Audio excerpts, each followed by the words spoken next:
പ്രിയമുള്ളവരെ, അസ്സലാമു അലൈക്കും വറഹ്മത്തുള്ളാഹി വബറകാതുഹു. ലോകരക്ഷിതാവായ നാഥൻ്റെ മഹത്തായ അനുഗ്രഹം കൊണ്ട് ഏറെ പുണ്യം നിറഞ്ഞ ദുൽഹജ്ജ് മാസത്തിലൂടെ ജീവിക്കാൻ നമുക്ക് അവസരം ലഭിച്ചിരിക്കുകയാണ്. അൽഹംദുലില്ലാ. ഈ മാസത്തിലെ ആദ്യത്തെ 10 ദിനങ്ങൾ വളരെയധികം ശ്രേഷ്ഠതയുള്ളതും മഹാത്മ്യം നിറഞ്ഞതുമാണ്. ഈ ദിവസത്തിൽ നമ്മൾ ചെയ്യുന്ന ഓരോ സൽക്കർമ്മങ്ങൾക്കും വമ്പിച്ച പ്രതിഫലമാണ് അല്ലാഹു സുബ്ഹാനഹു വ തആല ഓഫർ ചെയ്തിരിക്കുന്നത്. അതുകൊണ്ട് തന്നെ നമ്മൾ റമളാനിന് വേണ്ടി തയ്യാറെടുത്തതുപോലെ, റമളാനിനെ സജീവമാക്കിയതുപോലെ ഈ ദിനങ്ങളെയും സൽക്കർമ്മങ്ങൾ കൊണ്ട് സജീവമാക്കേണ്ടതുണ്ട്. നമ്മൾ ഒരുപാട് കാര്യങ്ങൾക്ക് വേണ്ടി തയ്യാറെടുപ്പുകൾ നടത്താറുണ്ട് അല്ലേ? പുതിയ അധ്യയന വർഷത്തേക്ക് വേണ്ടി കുട്ടികൾക്ക് ആവശ്യമുള്ള സാധനങ്ങളൊക്കെ ഏറ്റവും ക്വാളിറ്റി ഉള്ളത് തന്നെ നമ്മൾ വാങ്ങിക്കൊടുത്തു.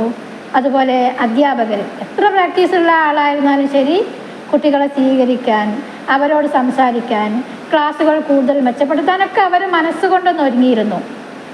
ഇനി നമ്മളെ വീട്ടിലെന്തെങ്കിലും ഫംഗ്ഷൻ നടക്കാനുണ്ടെങ്കിൽ മാസങ്ങൾക്ക് മുമ്പ് തന്നെ നമ്മൾ ഒരുങ്ങിയിരിക്കും, അവിടെ ഒരുക്കം തുടങ്ങിയിരിക്കും.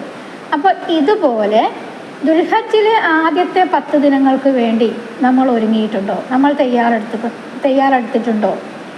അധിക പേർക്കും ഇതിനെക്കുറിച്ച് അറിയുകയില്ല, ഈ ദിവസങ്ങൾക്ക് ഇത്ര പ്രാധാന്യമുണ്ട് എന്നുള്ളത്. അല്ലെങ്കിൽ അത്ര ഗൗരവത്തിൽ ഈ ദിവസങ്ങളെ കാണാറില്ല. റസൂൽ സല്ലല്ലാഹു അലൈഹി വസല്ലമ ദുൽഹജ്ജ് മാസത്തിലെ ആദ്യത്തെ 10 ദിനങ്ങളെക്കുറിച്ച് പറഞ്ഞിട്ടുള്ളത് ഇങ്ങനെയാണ്: ഏത് ദിവസങ്ങളിൽ സൽക്കർമ്മം ചെയ്യുന്നതും ഈ ദിവസങ്ങളിൽ ചെയ്യുന്നതിനേക്കാൾ അള്ളാഹുവിങ്കലേക്ക് ഇഷ്ടപ്പെട്ടതായിരിക്കില്ല എന്ന്. അതായത് ഈ ദിവസങ്ങളിൽ ചെയ്യുന്ന നന്മകൾ അള്ളാഹുവിന് ഏറ്റവും കൂടുതൽ പ്രിയപ്പെട്ടതാണ് എന്നർത്ഥം. ഇത് കേട്ടപ്പോൾ സഹാബിമാർ റസൂൽ സല്ലല്ലാഹു അലൈഹി വസല്ലമയോട് ചോദിച്ചു, അള്ളാഹുവിൻ്റെ മാർഗത്തിൽ സമരം ചെയ്യുന്നത് പോലും ആയിരിക്കില്ലേ? അപ്പോൾ റസൂൽ സല്ലല്ലാഹു അലൈഹി വസല്ലം ഉത്തരം പറഞ്ഞത് ഇങ്ങനെയാണ്: അള്ളാഹുവിൻ്റെ മാർഗത്തിൽ സമരം ചെയ്യലും ആവുകയില്ല. തൻ്റെ ദേഹവും ധനവും കൊണ്ട് പോയിട്ട് അവയിൽ ഒന്നുപോലും മടക്കിക്കൊണ്ടുവരാത്ത, അതായത് ധനവും ജീവനും ബലിയർപ്പിച്ച മനുഷ്യനൊഴികെ. അപ്പോൾ അല്ലാഹു സുബ്ഹാനഹു വ തആലയുടെ മാർഗത്തിൽ സമരം ചെയ്തതിനേക്കാൾ പ്രതിഫലമാണ് ദുൽഹജ്ജ് മാസത്തിലെ ഈ 10 ദിവസങ്ങളിലെ സൽക്കർമ്മങ്ങൾക്ക്. എത്ര വലിയ ഓഫറാണല്ലേ! അള്ളാഹു നമുക്കിങ്ങനെ സീസണുകളിൽ വമ്പിച്ച ഓഫറുകൾ ഇങ്ങനെ നൽകാറുണ്ട്. ചില സീസണുകൾ അള്ളാഹു നമുക്ക് നൽകാറുണ്ട്. കച്ചവടക്കാർക്കൊക്കെ ചില സീസണുകൾ ഉണ്ടാവാറുണ്ട് അല്ലേ? ആ സമയത്ത് അവരുടെ സ്റ്റോക്കുകൾ അധികരിപ്പിക്കും. അതുപോലെ എല്ലായ്പ്പോഴും കടയിൽ തന്നെ ഉണ്ടാവാൻ ശ്രദ്ധിക്കും.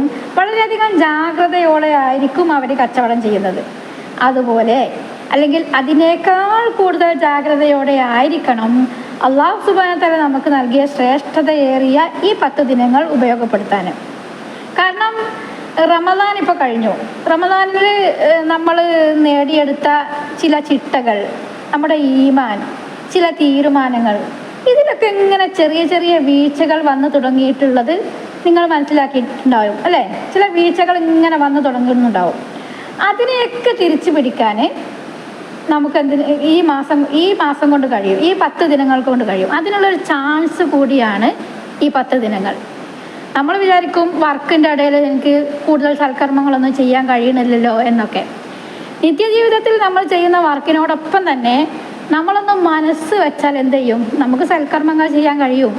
ഇന്ന സൽക്കർമ്മങ്ങൾ ചെയ്താൽ വമ്പിച്ച ഓഫർ എന്നല്ല അല്ലാഹു സുബ്ഹാനഹു വ തആല നമ്മളോട് പറഞ്ഞിട്ടുള്ളത്.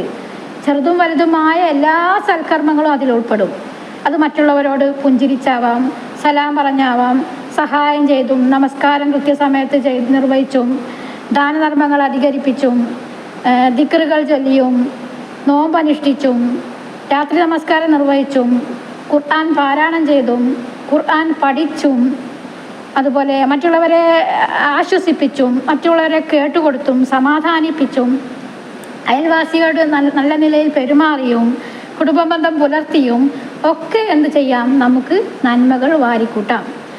അപ്പോൾ നമുക്ക് കഴിയില്ല എന്ന് തോന്നിയാൽ കഴിയില്ല. നമ്മളൊന്ന് മനസ്സ് വെച്ചാൽ ഇത്തരം കാര്യങ്ങളൊക്കെ, ഇതൊക്കെ നമ്മൾ ചെയ്യുന്നതാവാം. അള്ളാഹുവിൻ്റെ പ്രതിഫലം പ്രതീക്ഷിച്ചുകൊണ്ട് നമ്മൾ സലാം പറയുകയാണെങ്കിൽ പോലും ഇത് അള്ളാഹുവിൻ്റെ പ്രതിഫലം പ്രതീക്ഷിച്ചുകൊണ്ട് നമ്മൾ പറയുക. അത്ര വലിയ ഓഫറുള്ള ദിവസങ്ങളാണ് നമ്മളേക്ക് വന്നിട്ടുള്ളത്.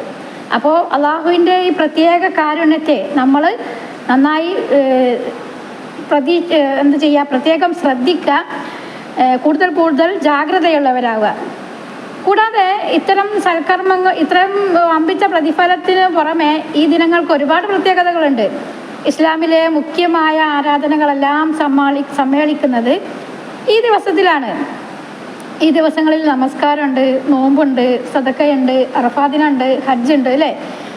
റമദാനിലും ഇതൊക്കെ ഉണ്ടെങ്കിൽ ഹജ്ജില്ല. എന്നാൽ ഈ മാസത്തിൽ ഹജ്ജും കൂടിയുണ്ട്. അപ്പോൾ മുഖ്യമായ ആരാധനകളെല്ലാം സമ്മേളിക്കുന്ന ഒരു മാസം കൂടിയാണ് ദുൽഹജ്ജ് മാസം, പ്രത്യേകിച്ചും ഈ 10 ദിനങ്ങൾ. അപ്പോൾ ഈ 10 ദിവസത്തിൽ കൂടുതൽ കൂടുതൽ സൽക്കർമ്മങ്ങൾ ചെയ്യാനും ഇതിനെ നന്നായി ഉപയോഗപ്പെടുത്തുന്ന ഭാഗ്യവാന്മാരാവാനും നമുക്ക് കഴിയട്ടെ എന്ന് ആത്മാർത്ഥമായി ആഗ്രഹിക്കുകയാണ്, പ്രാർത്ഥിക്കുകയാണ്.